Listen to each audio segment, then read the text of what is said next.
Hello everyone, I am Himanshu Vasnani from Department of Mechanical Engineering. I am here to discuss with you on the subject non-destructive evaluation and testing.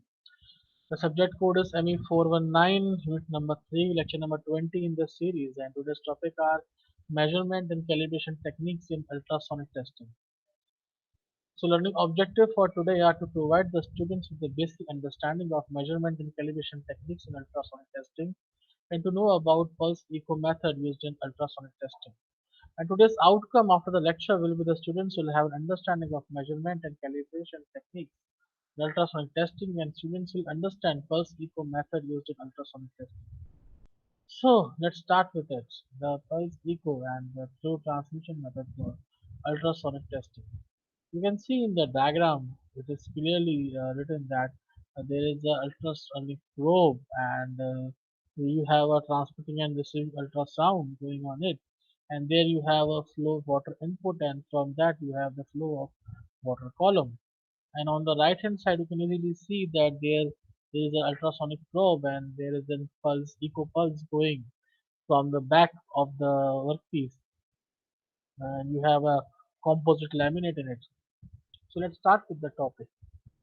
So in pulse echo testing, a transducer sends out a pulse of energy and the same or a second transducer listens for reflected energy, also known as an echo. Okay, the transducer it sends out a pulse of energy and the same or a second transducer listens for reflected energy, and this is called as echo. So the pulse echo is spatially effective when only one side, okay, it is effective. This pulse echo is spatially effective when only one side of a material is accessible. Okay, the pulse echo is effective only when one side of a material is accessible. Through transmission is performed using two transducers on opposite sides of a specimen. So one acts as a transmitter and the other acts as a receiver. Okay, now this is the case of thorough transmission. So through transmission is a useful detecting discontinuity that are not good reflectors and when signal strength is weak. So you go when signal strength is weak, then you can go with the through transmission ultrasonic testing process. You can see in this diagram that I just shown you before also then how the ultrasonic probe is there and how there is a input of water and that is giving you flow of water column on the honeycomb, and on the right hand side how there is ultrasonic probe is used on giving you an echo pulse back to the composite lamina. Okay, okay, this is the working of an echo pulse method. And then this is the display that when there is a, you can see on the right hand side in the probe, then it is sending the ultrasonic waves, and if there is no defect then from the back of the material it is responding back, but if you see there is a defect then it is going back from the defect only, and that pulse is shown on the left hand side on the screen or on the display. That is the echo pulse display in testing showing the crack echo, and then is the back surface echo. You can see the difference in the pulse. So this is how the pulse is displayed. Now the pulse echo and flow transmission method for ultrasonic testing in this, the ultrasonic testing on a part includes scanning the part while performing pulse echo and through transmission ultrasonic testing on the part, converting pulse echo data into the time of flight, that is the TOF, and the amplitude channels, and converting through transmission data into a data trans representation that identify porosity. Now here it is represented on the display. Okay, and from that you can show it has the defect called as porosity is displayed on this display. Okay, so this is kind of a pulse echo, you can say transmission. Okay, the testing further includes analyzing the pulse echo TOF to identify location of any anomalies in the part. Okay, and using loss of back at each of the identified locations to discriminate low porosity from other anomalies.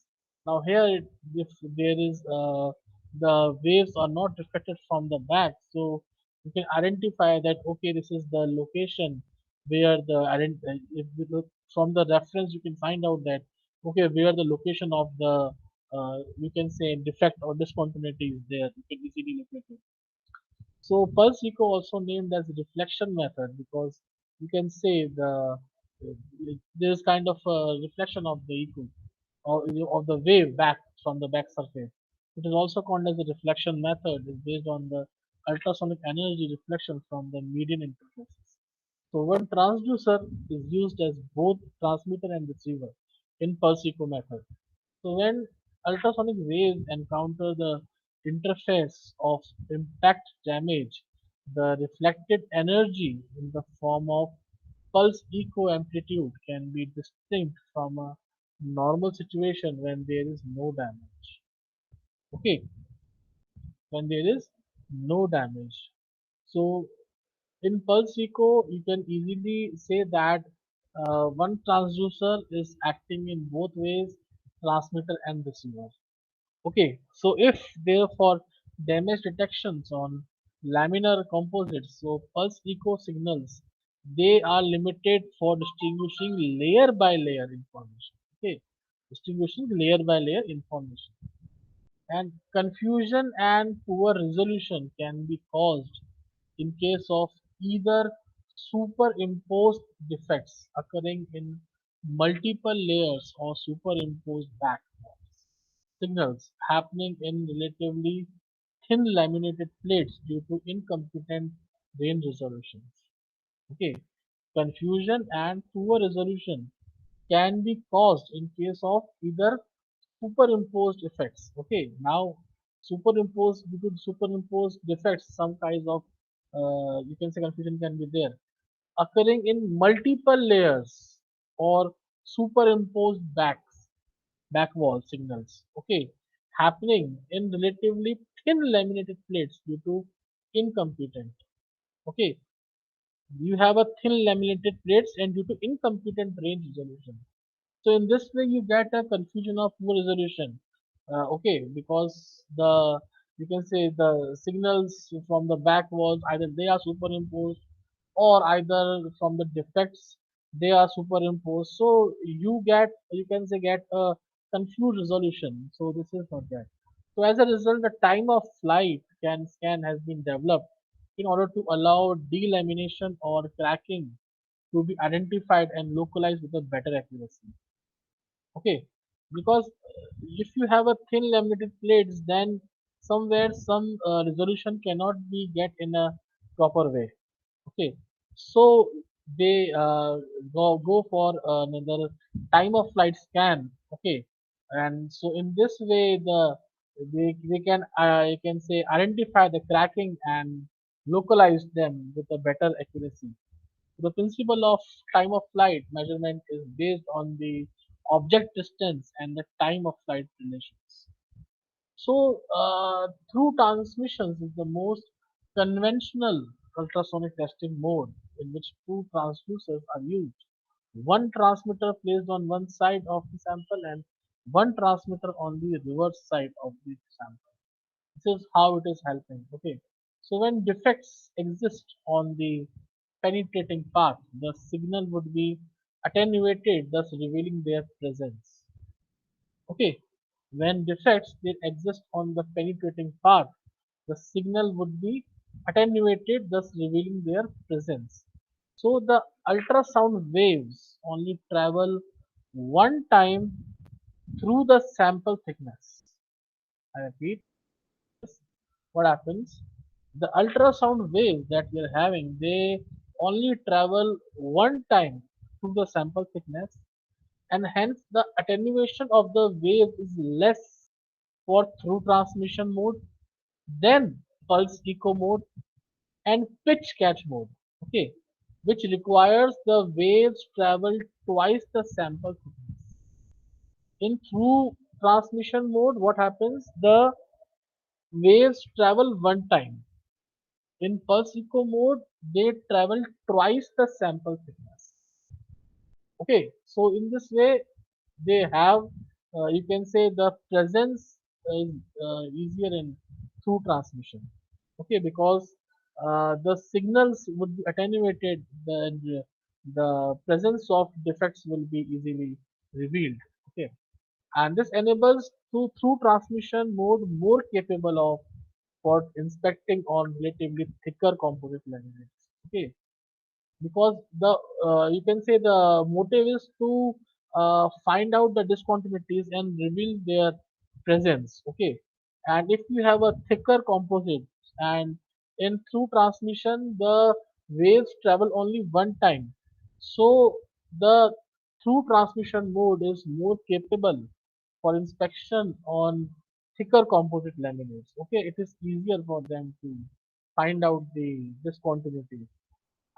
Gross floors with thick composite laminates can be obtained by conventional through transmission C-scan, but more subtle imperfections require additional signal processing. I repeat, gross flaws within thick composite laminates can be obtained by conventional through transmission C-scan, but imperfections, more subtle imperfections require additional signal processing. So the ultrasonic wave propagation behavior in thick anisotrophic material can be affected by such phenomena as beam skewing, material focusing, defocusing, etc.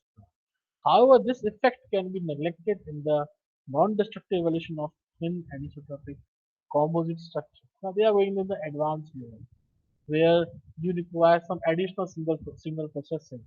Okay, so you can go with these kind of things also. Like if you use some composite structures, okay, so you require some additional signal processing arrangements for that also. A large amount of work has been done to perfect the interpretation of the through transmission signal.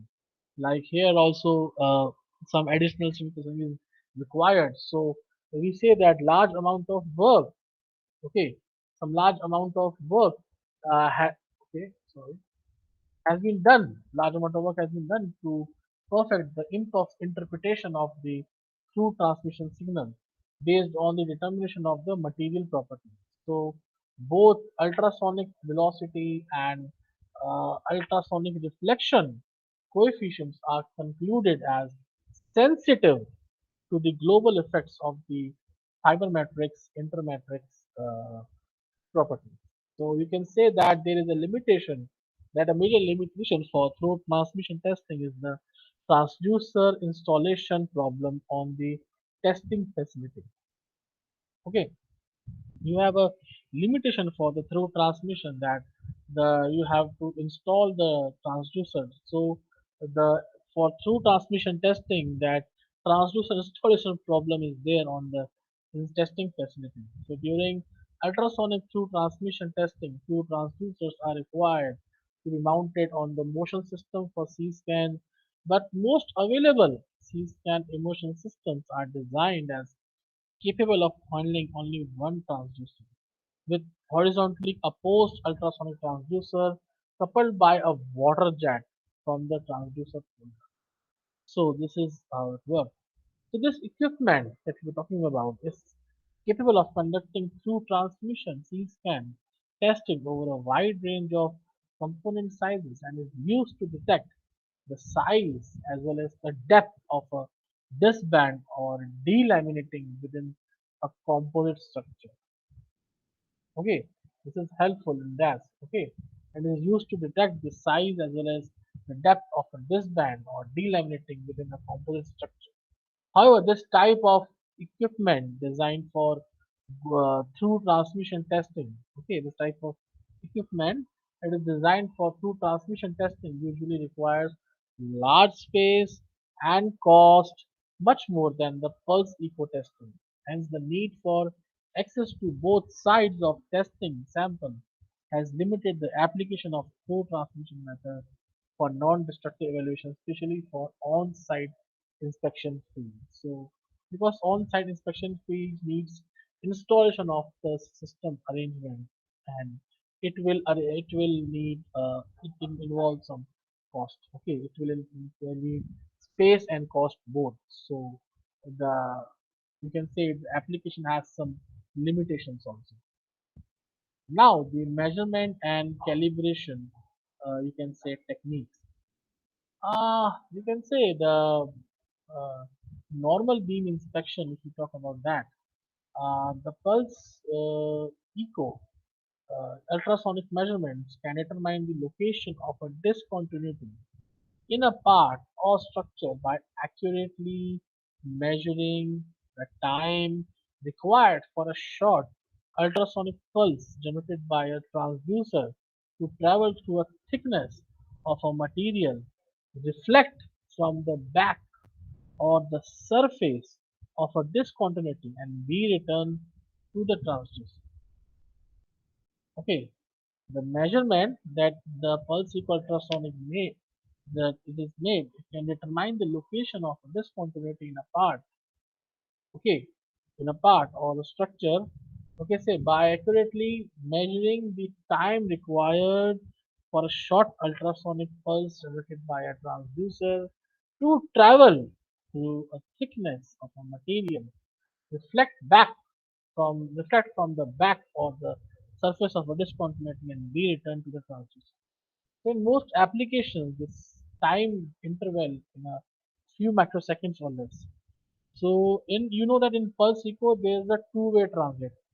So what we say that the two-way transit time measured is divided by two to account for the down and back travel path and multiplied by the velocity of sound in the test material. This result is expressed in the relationship like d is equals to b into t by 2. Now, what does this small d is equals to? This small d denotes the distance from the surface to the discontinuity in the test piece. I repeat, this small d is the distance from the surface to the discontinuity in the test piece. V is the velocity of sound waves in the material. Velocity of sound waves in the material and small t is the measured round tip transit time. Small t is the measured round tip transit time. So you can see in the diagram on the right hand side there is a kind of a time that is shown on that and then a echo is coming. Okay, so this formula is to find out the distance from the surface to the discontinuity in the test piece. Okay, now precision ultrasonic thickness gauges usually operate at frequencies between 500 kilohertz to 100 megahertz by means of piezoelectric transducers that generate bursts of sound waves when excited by electrical pulses. So typically lower frequencies are used to optimize penetration, okay, when measuring thick, highly attenuated or highly scattering materials, while frequencies will be recommended, while higher frequencies recommended to optimize resolution in thinner, non-accentuating, non-scattering materials.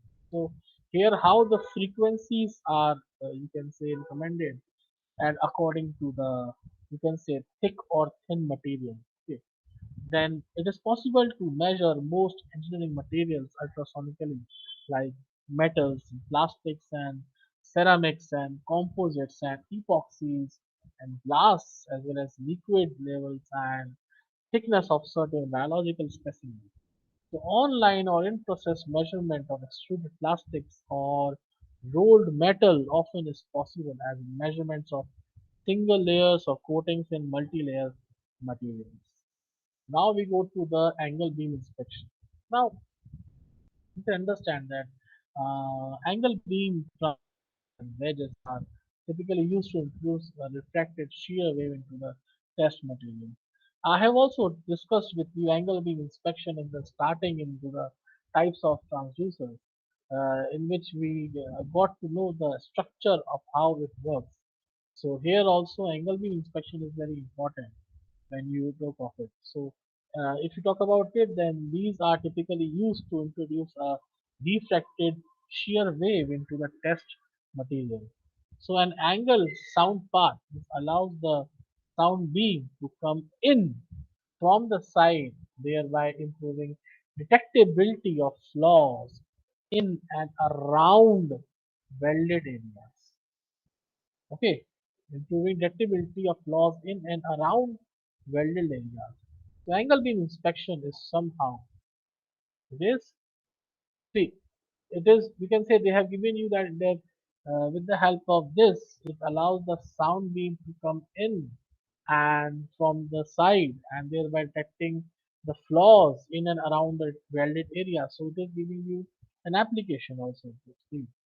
And angle beam inspection is somehow different from normal beam inspection. Okay. Now, in normal beam inspection, the back wall echo is always present on the scope display. Okay.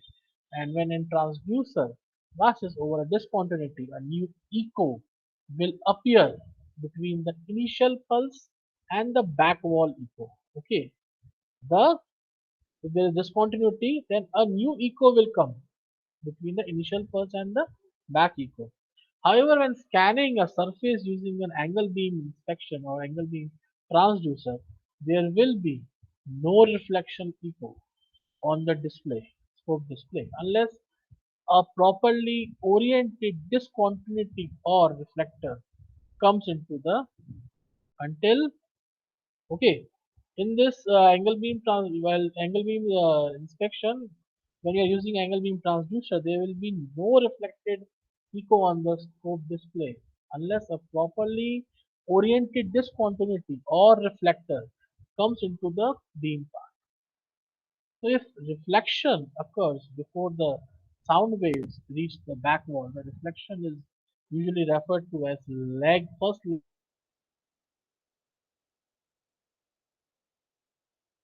distance to the reflection.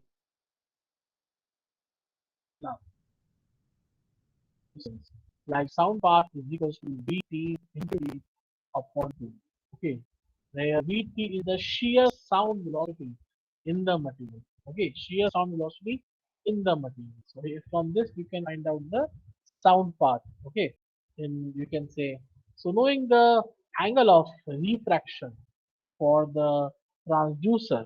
Okay, the surface distance to the reflector, surface distance to the reflector, and its depth can be calculated as the surface distance is equal to sound part into sine of theta r.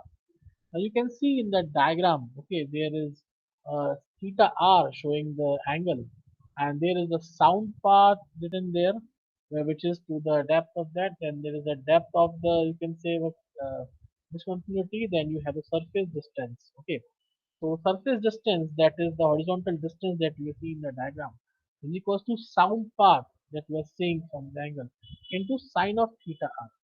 Now depth of first leg, okay, it is equal to sound part into cos of theta r. Okay, and where theta r is the angle of reflection. Theta is the angle of reflection. These values will help you in the numericals. They come in the coming, you can say, PPT. And if a reflector come across the sound beam after it has reached and reflected off the back wall, the reflection is usually referred to as second leg reflection. Now it is going to the second leg reflection. You can see sound path leg 2 is coming. Okay. When it happens, the reflector come across a sound beam after it has reached and reflected. Okay. If a reflector come across a sound beam after it has reached and reflected off to the of the back wall, you can see the back wall here also.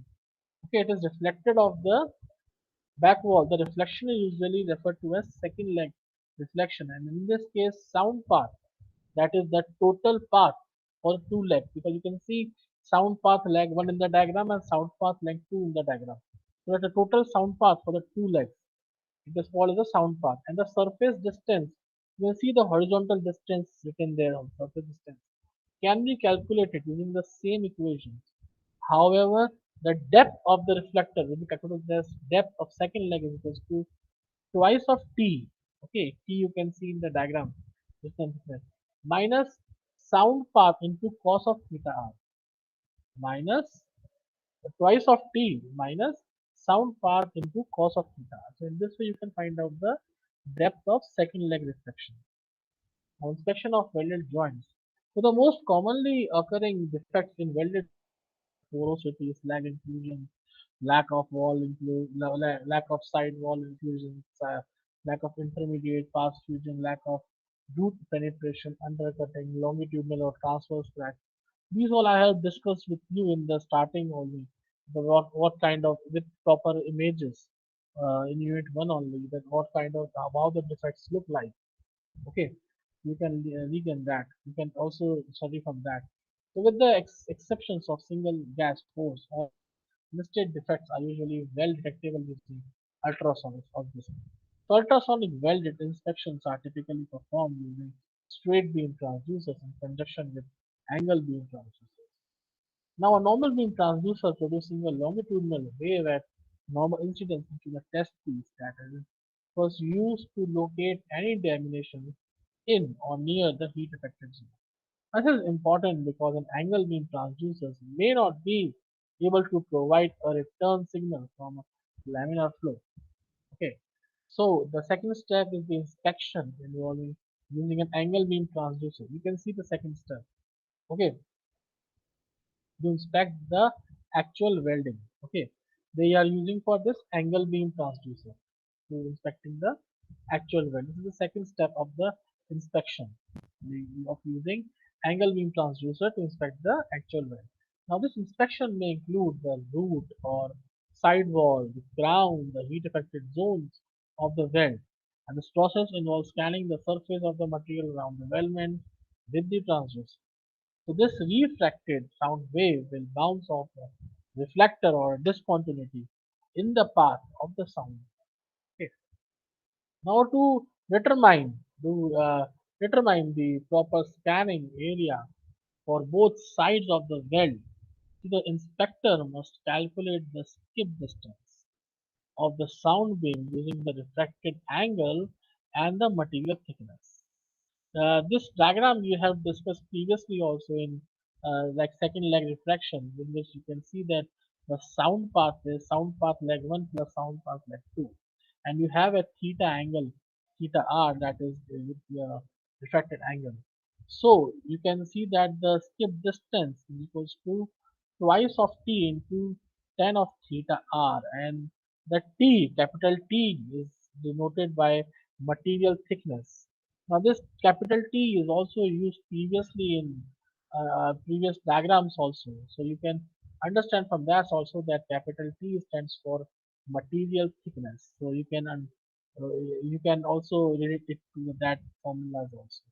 Now based on such calculations, the inspector identify the transducer locations on the surface of the material corresponding to the face, sidewall, and root of the well. Okay, so here the inspector can identify the transducer location. Okay, so this is how the skip distance. You can see the skip distance term written on the bottom or on the horizontal line with the on the upper of the workpiece or the material. So the angle of refraction of or the angle beam transducer used for inspection is usually chosen such that theta r is equals to 90 minus weld-melt bevel angle. Theta r is uses 90 minus weld-melt bevel angle. In this way, they find out the theta r. Now, doing so, the second leg of the beam will be normal to the side wall of the weldment, such that the lack of fusion can be easily detected. Okay, thus that the lack of fusion can be easily detected. However, the first the other one. Okay, so this way you are finding out the lack of fusion. Okay, however, for improving detectability for different types of weld discontinuity, it is recommended to repeat the scanning using several transducers having different angles of refraction. Now comes the topic, very important topic, crack tip diffraction. Now, crack tip diffraction, you can see in the diagram on the right hand side how this crack tip diffraction echo is shown with the help of pulse, and then how the crack base echo is there. Okay, so we'll discuss with that. Now, when the geometry of the part is relatively uncomplicated and orientation, okay, when the geometry of the part is uncomplicated and the orientation of the flower is well known, then the length of the crack can be determined by a technique known as crack tip diffraction. Okay. Now, one common application of the crack of the sorry of the tip diffraction technique is to determine the length of the crack. Okay. The application for the tip diffraction technique is determine the length of the crack originating from on the back side of a flat plate that is shown in this figure. You are starting from the back side of the flat plate. Okay. Now in this case, when an angle beam transducer is scanned, you can see the position of the transducer. So it is kind of a angle beam transducer. Scanned over an area of the floor, and echo appears on the scope display because of the reflection of the sound being from base. Okay. Now here the reflection of the sound beam is from the base of the crack. That is the top image you can see. Okay, we can see the crack base echo. It is shown. Now as the transducer moves, okay, now it is moving transducer. In the bottom image you can see the arrow is there. Okay. Now as the transducer moves, the second but much weaker much weaker echo appears due to diffraction of the sound waves at the tip of the crack. Now the reflection is coming from the tip of the crack in the bottom image. You can see. Now, however, since the distance between the refracted sound wave is less, the second signal appears earlier in time on the screen. I repeat, since the distance traveled by the diffracted sound wave is very less, okay, the dt you can see in the small time, the second signal appears earlier in time on the scope. So crack height you can see in the diagram on the bottom side. You can see the crack height small a is a function of the ultrasound shear velocity in the material Vt. So the incident angle theta r and the difference in arrival times between the two signals dp. Now since the beam angle and the thickness of the material is the same in both measurement, to two similar right triangles sorry, are formed. Now here you can see the formation of two right triangles such that one can be overlaid on the other. Now a similar right triangle is made. Sorry, a third similar right triangle. Okay, now you are going with the third. A third similar right triangle is made, which is comprised on the crack. Okay, you can see that it is comprised on the crack, and the length dt and the angle theta r. Okay, uh, the variable dt is really a difference on time, but can be converted. The variable dt is really the difference in time, but can be converted to a distance by dividing the time in half to get one-way travel, like in EcoPulse. To get one-way travel and multiplying this by the velocity of the sound in the material by using the previous formula. So using trigonometry, you can write that A is equals to distance dt into cos of theta r. And so crack height will be like A is equals to the crack height small a is equals to Vt into dt upon 2. Okay, that is the distance into cos of theta r. Okay, now if the material is relatively thick or the crack is relatively short, the crack base echo and the crack tip diffraction echo would appear on the scope display simultaneously. It will occur simultaneously. Okay, between the crack base echo and crack tip echo, diffraction echo. So this can be attributed on the divergence of the sound beam where it becomes wide enough to cover the entire crack length. So in such case, through the angle of the beam striking the base of the crack is highly different than the angle of the beam striking the tip of the crack. So the previous equation that we studied still holds reasonably accurate, and it can be used for estimating the crack length. So in this way, they do the whole process of finding it. Okay. Now calibration methods. There are different calibration methods that are done in this. Like, okay, now calibration refers to the act of evaluating and adjusting. Refers to the act of evaluating and adjusting the precision and accuracy of measurement techniques. Okay. Now in ultrasonic testing, several forms of calibration must occur. Like first, the electronic part of the equipment must be calibrated to ensure they are performed as designed. Now, this operation is usually performed by the equipment manufacturer and will not be discussed okay like this because the manufacturer knows how he calibrates it. It is also equally necessary for the operator to perform a user calibration of the equipment. This user calibration necessary because most ultrasonic equipment, most necessary because most ultrasonic equipment can be reconfigured for use in a variety of applications. It can be possible when this user calibration is done.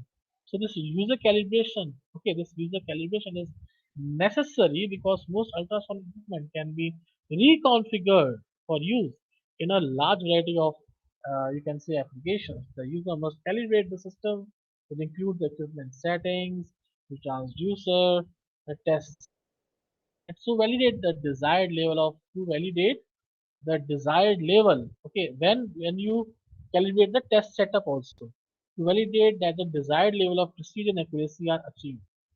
So in ultrasonic testing, reference standards are used to establish a general level of consistency in measurement and to help interpret and quantify the information contained in the received signal.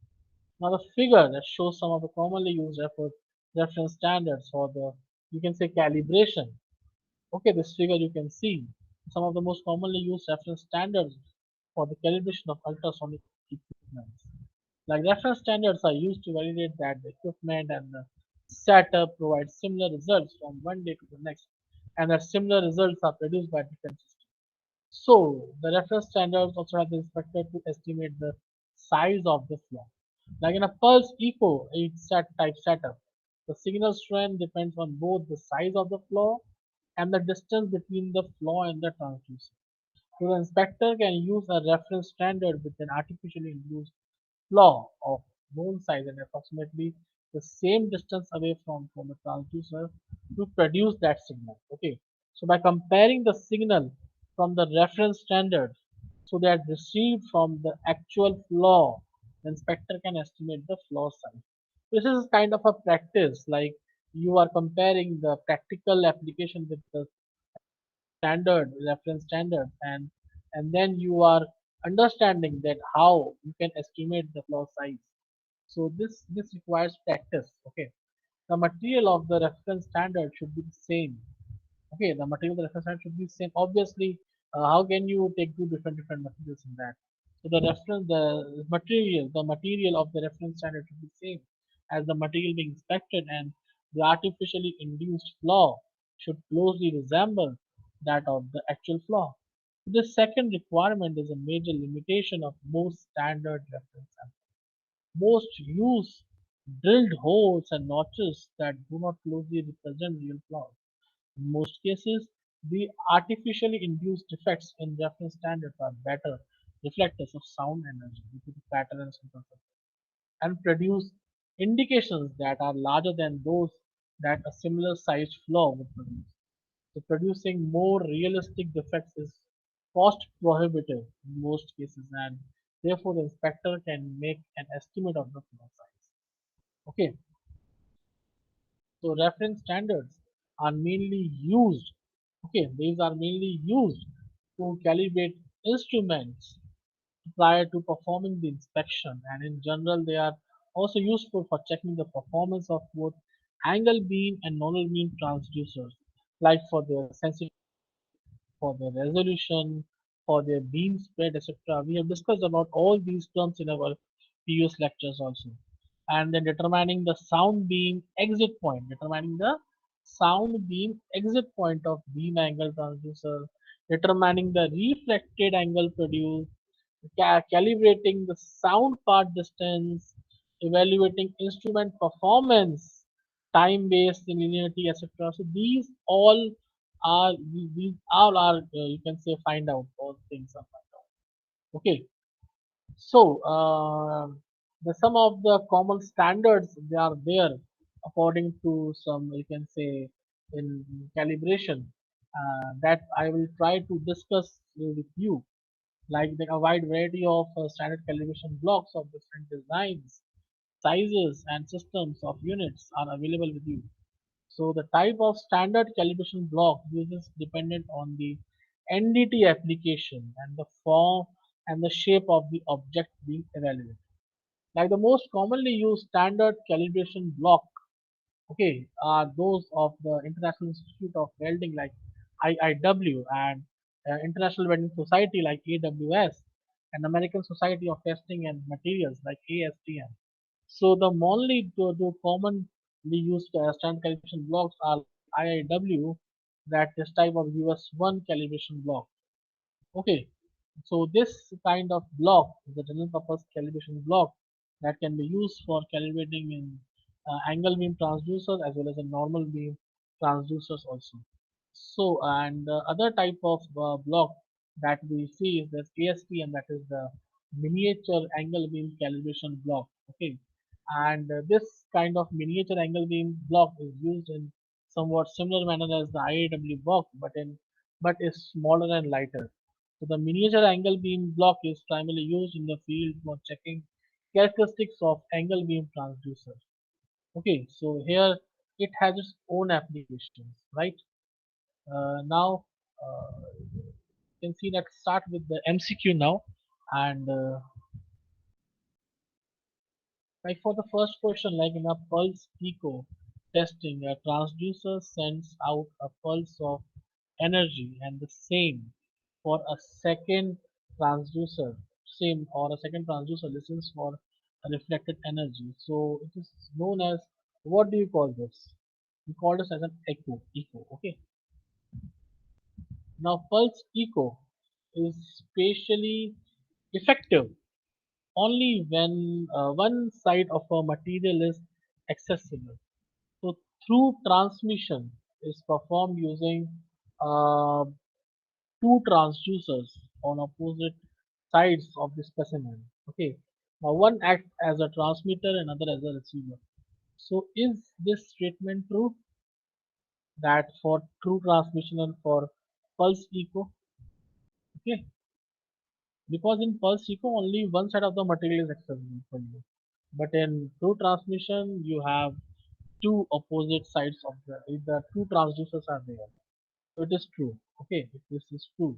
Because in through transmission, the two transducers are on the opposite sides of the specimen, and one is acting as a transmitter, other is acting as a receiver. So this is, you can say, uh, easier. The wave travels only one time in through transmission due to this arrangement.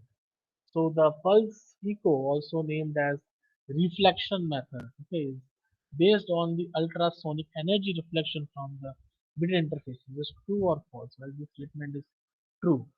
Okay. Now in pulse echo testing, the time of flight (UF) scan has been developed in order to allow delaminating or cracking to be identified and localized with a better accuracy. The principle of TOF measurement is based on the object distance and time of flight relation. Is it true or false? Now, in ultrasonic testing through transmission is the most conventional ultrasonic testing mode in which two transducers are used, like one transmitter is placed on one side of the sample and the other on the reverse side of the sample. We have discussed this previously only, so it is true. Now, the ultrasound waves only travel one time through the sample thickness, hence the attenuation of the waves is less for true transmission mode than pulse echo and pitch catch mode, which requires the waves travel twice the sample thickness. Okay, I told you this now only. This enables true transmission mode more capable for inspection on relatively thicker composite laminates. So it's true or false, which is true. So the angle beam inspection is like somehow different than the normal beam inspection. In normal beam inspection, the back wall echo is in normal beam inspection NBI. Okay, it's a normal beam inspection. The back wall echo is always present on the scope display, and when the transducer passes over a discontinuity, a new echo will appear between the initial pulse and the back wall echo. So this is true. Pulse echo ultrasonic measurements can determine the location of a discontinuity in a part or a structure by accurately measuring the time required for a short ultrasonic pulse by a transducer to travel through a thickness of material reflect from the back and the surface of a discontinuity and be returned to the transducer. It is true or false? And this is true, okay, because it's reflected from the back or the surface of a disk continent. Okay? True. Now, in ultrasonic testing, dash and wedges are typically used to introduce a refracted shear wave into the test material. It's a simple angle beam transducer. Very well, you can say. Now, the last question, then when the geometry of the part is relatively uncomplicated and the orientation of a flaw is well known, the length of a crack can be determined by a technique called as crack tip diffraction. We have discussed this in detail and I have told you how this crack tip diffraction is shown to you. Now, these are the references which you can refer and increase your knowledge in this topic. Thank you very much.